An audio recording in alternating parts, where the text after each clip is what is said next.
खबर मुरादाबाद से।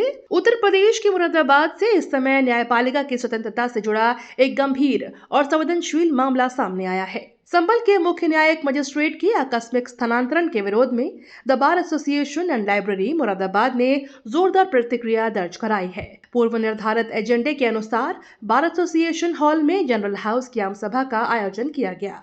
सभा की अध्यक्षता एसोसिएशन के अध्यक्ष आनंद मोहन गुप्ता ने की, जबकि संचालन महासचिव कपिल गुप्ता द्वारा किया गया। सभा में बड़ी संख्या में अधिवक्ता उपस्थित रहे। अधिवक्ताओं ने एक स्वर में कहा कि न्यायिक आदेश पारित करने के बाद संभल के मुख्य न्यायिक मजिस्ट्रेट का स्थानांतरण अत्यंत दुर्भाग्यपूर्ण और चिंताजनक है।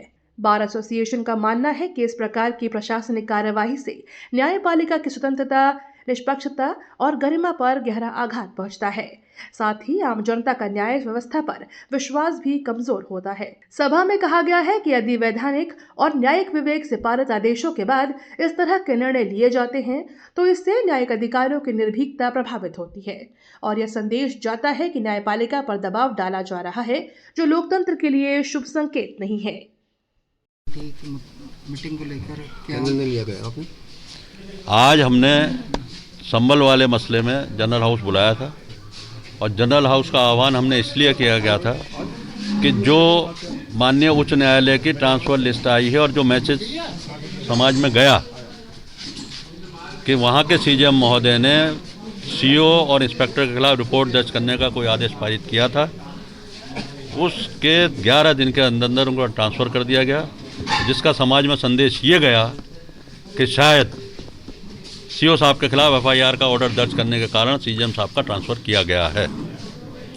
और ये इस बात से भी स्पष्ट है कि ये 11 दिन के अंदर अंदर कर दिया गया। ये ज़रूर है कि अपनी फेस सेविंग के लिए उसमें 14 या 13 जजेस के नाम और जोड़े गए हैं, लेकिन हम ये जानते हैं कि ये समय कोई ट्रांसफ़र्स का नहीं है, ना कोई प्रमोशन की लिस्ट है ना ट्रांसफ़र की लिस्ट है। ये जो रेगुलर ट्रांसफ़र्स होते हैं ये अप्रैल मई में होते हैं, मार्च के बाद होते हैं। फिलहाल जनवरी में कभी ट्रांसफ़र, हमारी भी वकालत लगभग 45 साल की तो हो ही गई होगी। तो क्या दबाव था ये जिस तरह बताइए? क्या हमें नहीं मालूम क्या दबाव है। हमारा केवल विरोध ये है कि माननीय उच्च न्यायालय के इस निर्णय से न्यायपालिका की गरिमा को ठेस लगी है। संविधान की रक्षा का उनके ऊपर जिम्मेदारी है। समाज की कानून व्यवस्था की जिम्मेदारी एक अच्छी न्यायपालिका में निर्भर करती है। समाज में शांति जो है वो अच्छी न्यायपालिका के ऊपर निर्भर करती है। इसमें संदेश केवल ये गया कि पुलिस के खिलाफ मुकदमा लिखने का आदेश करा था, इसलिए उनका ट्रांसफ़र कर दिया गया। हम इस बात का, क्योंकि कल को कोई भी वकील अगर किसी भी अदालत में कोई प्रार्थना पत्र देता है और उस पर दर्ज नहीं होता तो यही एक एक्सक्यूज़ होगा जुडिशल ऑफिसर्स के लिए कि साहब हमें अपने बच्चे पालने हैं। तो ये तो फिर हमारा तो प्रोफेशन ही खत्म हो जाएगा, हमारा प्रोफेशन खत्म हो जाएगा, समाज का न्यायपालिका पर से विश्वास खत्म हो जाएगा कि हम काहे के लिए जाएं। फिर तो पुलिस के हाथ में सब कुछ रह गया, जो कुछ भी तय कराना पुलिस से करा लेंगे।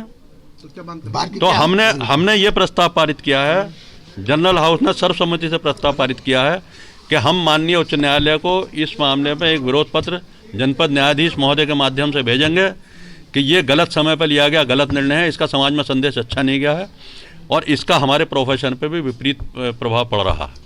जनता जो है ना एक न्याय के अंदर भरोसा करती है, न्याय के लिए वकील लोग उसको न्याय दिलवाते हैं। जनता का जब विश्वास ही न्याय अदालत से उठ जाएगा। हाँ जी, हमारा भी यही मानना है कि ये जो संबंध है न्यायपालिका का और समाज का, ये बहुत बड़ा विश्वास का संबंध है। जो आदमी कभी ज़िंदगी भर भी कचहरी नहीं आता, अदालतों में नहीं आता, वो भी लोगों को यही बात कहता कि ठीक है मैं तुम्हें कचहरी में देख लूँगा, मैं अदालत में देख लूँगा। ये विश्वास हमारा इस बात से ठेस पहुँच रही है जब हम ये देखते हैं कि एक पुलिस वाले के खिलाफ, अरे भाई हम कानून के समक्ष समानता की बात करते हैं, equity before law. Equity before law क्या है? जब हमारे खिलाफ रिपोर्ट होगी तो एकदम दर्ज हो जाएगी, पुलिस के खिलाफ रिपोर्ट होगी तो दर्ज नहीं होगी। क्यों नहीं होगी? हमने ये भी प्रस्ताव पारित करा है इसमें कि जिन्होंने न्यायालय के आदेश के खिलाफ बयान दिया उस अधिकारी के खिलाफ अवमानना की कार्रवाई होनी चाहिए और ये एफआईआर तुरंत दर्ज की जानी चाहिए। वहाँ के कप्तान साहब ने कह रहा मैं FIR नहीं कर पाऊंगा। नहीं करेंगे, हम उनसे कुछ नहीं कह रहे, वो करें या ना करें। हम कह रहे हैं माननीय उच्च न्यायालय से कि जिन्होंने न्यायिक आदेश के विरुद्ध ये बयान दिया है उनके विरुद्ध अवमानना की कार्रवाई होनी चाहिए। तो अगला कदम आपका क्या रहेगा अब इसमें? अगला कदम अब हम तय करेंगे। पहले हम इस पे अपना जो विरोध प्रदर्शन है वो भेजेंगे। माननीय जनपद न्यायाधीश महोदय के माध्यम से हम अपना विरोध पत्र माननीय उच्च न्यायालय को प्रेषित करेंगे और उनसे शीघ्र अतिशीघ्र उसके समाधान की अपेक्षा करेंगे। उसके बाद